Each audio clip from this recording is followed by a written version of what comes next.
నిజంగా కూడా వెంకటేశ్వర స్వామి దగ్గరికెళ్లి దండం పెట్టుకోవాలి. అక్కడికెళ్లి పడే బాధల కంటే మనం ఇంట్లో దండం పెట్టుకుందాంలే. అంతే. అదే స్వామి మన నే మనసు మంచిగుండాలని మనకు మనం సరిదిద్దుకోవటం అయిపోతుంది. అంతే. అక్కడ దైవత్వం అన్నది ఎంతవరకు దైవత్వాన్ని మనం ఎంజాయ్ చేస్తున్నాం అన్నదన్నయితే క్వెషన్ మార్కే అది. అది. ఇప్పుడు ఒక పుణ్యక్షేత్రంకెళ్ళాము.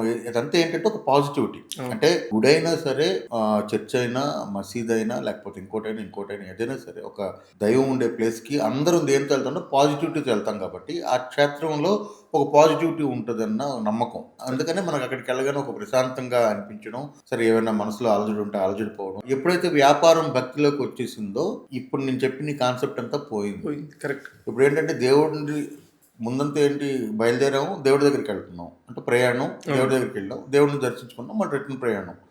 దేవుడి సన్నిధిలో ఎంతసేపు ఉన్నాం. ఇప్పుడు అలా కాదు. దేవుడిని దర్శించుకోవాలనంటే మనం చేసుకోవాల్సిన ఏర్పాట్లున్నాయి.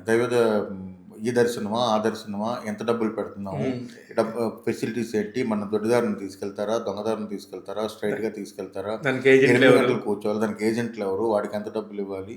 ఇప్పుడు నేను ఇంత డబ్బులు పెట్టి 5 నిమిషాల్లో చూసొచ్చాను అని చెప్పి గొప్పగా చెప్పుకోవడం అన్నది ఏముంది పొద్దున దాంట్లో ఫ్లైట్‌కెళ్ళి ఈవినింగ్ ఫ్లైట్‌కి వెనక్కి వచ్చేసాను అని చెప్పడం అన్నది ఒక ఇదైపోయింది చూసారా. కరెక్ట్. అది ఎప్పుడైతే ప్రెస్టేజో లేకపోతే స్టేటస్ సింబల్‌గా అయిందో అక్కడ దైవత్వం లేదని నా ఉద్దేశం. బాగా చెప్పారు.